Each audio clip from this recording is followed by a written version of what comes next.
Bakit itim yung ginamit sa endorsement sa inyo? Hindi po ba negative na dating parang pagluluksa?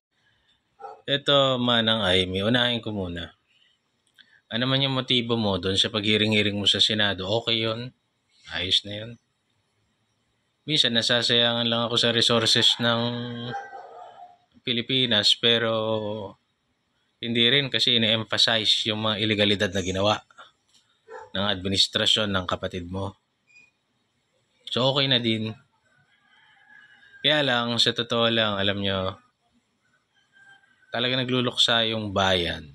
Kung number one, gagawa ng katarantaduhan yung namumuno, mga opisyal, tapos resources din yung taong bayan yung gagamitin para malaman kung ano yung totoo. 'Di ba? Sa madaling salita, mas madali sana ang buhay natin kung mag-upo ka ng mga matitino dyan at tunay na may malasakit sa bayan. Hindi yung gusto lang mag-take over ng bayan. Dahil meron siyang ego na kaya puro pagtatraidor ang ginagawa ng mga putang ina.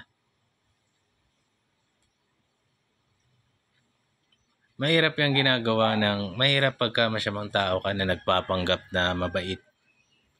Ako, mas gusto ko si Pangulong Duterte ba't nagmumura eh. Mas gusto ko yung nagmumura. Ramdam mo. Diba? Iisipin mo ay masamang tao to nagmumura. Hindi. Minumura niya yung mga putang inang buitre na demonyo. Okay lang yun.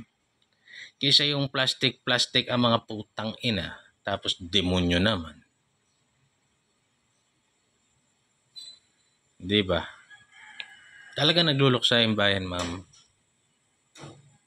Yung kapatid mo, tama niya na yan. Tama niya na yan. Yung mga katarantaduhan niya, tigil niya na. Sobra na. Diba? Kaya pala, yun yung... Kaya tignan nyo, dahil siya kabalbalan ng mga Marcos, yung mga komunista na naghahanap lang din ng mga gago lang din, tama na, sobra na. Gusto nila sila yung pumalit. Gago rin naman sila. Masama rin naman sila sa bayan. Di wala nang pinuntahan yung bayan. Ngayon, nagkambalsanib pa. Mga Marcos loyalista, tapos yung mga komunista, para dudurugin nila yung Duterte, yung matino pa yung dinudurog, para sila pa yung may... Saan ka naman nakakita ng putang ina? Yung matino pa yung dudurugin mo. Yung tunay na nagmamahal sa bayan. Putang ina, kung di ba naman mga demonyo? Demonyo yun. Bili mo yung tunay na tumutulong, yun yung perwisyohin mo. Talagang magluluksa ang bayan.